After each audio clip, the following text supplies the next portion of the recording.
সাক্ষ্যদীপ প্রচন্ড রেগে গেলে দীপা বলে যে চারুর মেয়ে অসুস্থ হয়ে গিয়েছিল, সেই জন্য আমার আসতে একটু লেট হয়েছে। সাক্ষ্যদীপ বলে তাহলে তো হয়েই গেল, আপনাকে এখান থেকে বের করে দিলে আপনি চারুর বাড়িতে জায়গা পেয়ে যাবেন। তখনই বিবেক বলে দিদির এখানে থাকার কোনো জায়গা নেই।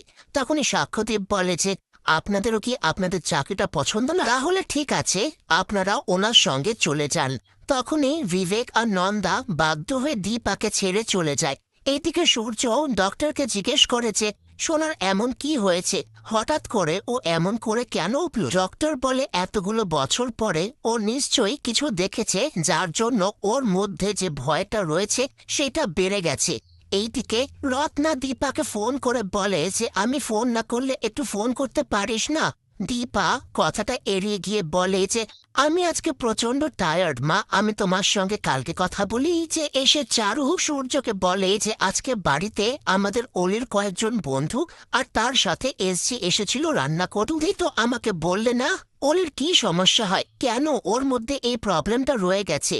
সূর্য প্রথম থেকে সবটাই বলে কিভাবে দীপার সঙ্গে তার দেখা হয়েছিল, আবার একটা ভুল বোঝাবুঝির জন্য দীপার সঙ্গে তার দূরত্ব হয়ে গিয়েছিল, তারপরে আবারও সবকিছু ঠিক হয়ে গিয়েছিল। সূর্য জানায় যে শুধুমাত্র আমার অলিমাকে ভালো রাখার জন্য আমি আমার ঘর পরিবার সবকিছু ছেড়ে এখানে পড়ে আছি।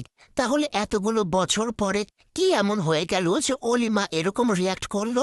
তখনই চারু বলে যে প্রথমবার যখন অলি আমাকে জড়িয়ে ধরে বলেছিল তুমি আমার মা হবে, তখন আমি ওর ভালোবাসায় পড়ে গিয়েছিলাম।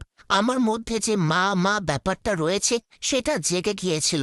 আমি জানি সূর্য, আমি অলিকে সামলাতে পারবো, আর তুমিও আমাকে ভালো রাখতে। সর্বজু বলে যে আমি কাউকে ভালো রাখতে পারিনি, আমার আরেক মেয়েকে আমি হারিয়ে ফেলেছি।